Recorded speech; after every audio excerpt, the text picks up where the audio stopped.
Hi, my name is JJ. I'm with Mini Trencher. Today we're going to talk about the 7 Series 4-stroke GeoRipper engine. The 7 Series is a 4-stroke, unlike our other 2 series, so it does not take mixed fuel. You actually have a spot right here. That's the filler for the oil. You want to put in a premium full synthetic oil into it. The machine currently does come with about 200 so milliliters of oil that gets put into there. There's a way for you to be able to see how to fill it and all that, and we can talk about that in a different segment.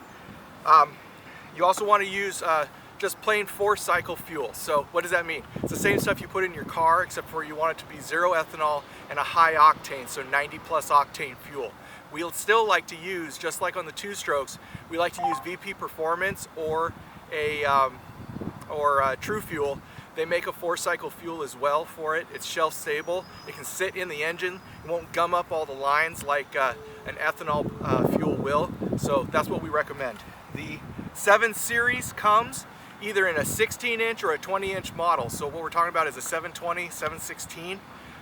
Most popular of all those models, of course, is the 720. Everyone likes the 20-inch bar over the 16-inch bar, but they are both available depending on what your use is. The nice things about the 7 Series engine is that it's a quiet idle and it's a really easy pull start. So as we start to demonstrate how the machines work, you'll see how easy it is to start the engine and how easy it is to operate it and how quiet it can be when it's just sitting at idle for some of the higher residential areas that you may be working in. It's also nice because you don't have to mix the fuel. So you don't have to worry about an employee putting too little oil into the mix and burning your engine up that way. And if they accidentally put 2-stroke fuel into the engine, it's going to have to be cleaned out, but you're not going to ruin the engine like the other way, where if you put 4-stroke or 4-cycle fuel into a 2-stroke engine, you're going to burn it up and you're going to have to replace the entire engine. All right, when we're talking about using the GeoRipper, we always want to make sure that you're wearing your proper PPE. Now, what does that mean? That means you want to have eye protection, like a pair of safety glasses, or what we like to really recommend is a full face shield, something that's Lexan or a polycarbonate face shield. The grid ones will protect you, like the mesh ones that the chainsaw users wear. However, it's not going to allow, it's going to allow dirt to go through it. So if you're in a muddy situation, you're just going to get mud in your face anyway. So we like the heavier, the plastic ones, like the polycarbonate or Lexan, depending on what you want to call it. Also, you want to have ear protection. Now that could be as easy as just the little earplugs that you can put into your ears. We've got a set of actual ear protectors here that are from 3M or other companies. Next, you want to have a pair of safety toe shoes or some kind of rugged safety shoe that you can wear to protect your feet. Your feet shouldn't get close enough to the machine to really have an issue, but we'd rather have you protected than not if there's something that was to go wrong.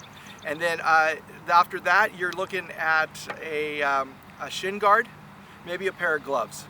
Shin guards, if you're in really rocky soils, you're going to get more rock that's going to beat up, or if you're in gravel or something like that. So you want to be mindful of it. We usually like to say, you know, have a 5-gallon bucket that goes with the machine. It's going to have the tools you need and things like that, so that you can actually keep everything with the machine, so you don't have to worry about PPE and having a sledgehammer in case you get a rock jam, your 18mm wrench in case you need to tighten or loosen your digging chain, other things like that that you would want to have with you, the extra con link, maybe the extra chain, an extra bearing, things like that. So with the 4-stroke of the 7 Series engine, what we're going to do here is it's got a priming bulb.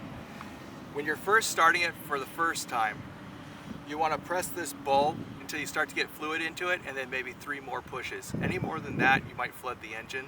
They don't flood regularly, but they can. And on the first try, that's definitely when it's going to happen. The switch over here, I'll let you see. The switch over here needs to be in the up position on the very first time when it's cold. That's the choke position. Middle position is on, down is off. That's the same on all 3 engines. Put it in the on position, choke position. You got to make sure to put the oil into it, okay? So oil goes into this little gray spot right here. You're going to have oil that comes with it.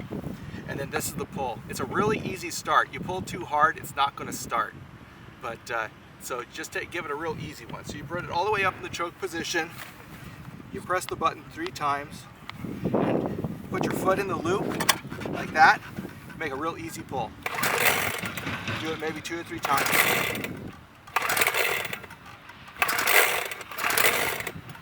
I already started this one, so it may not want to choke, so I'm going to put it in the on position. And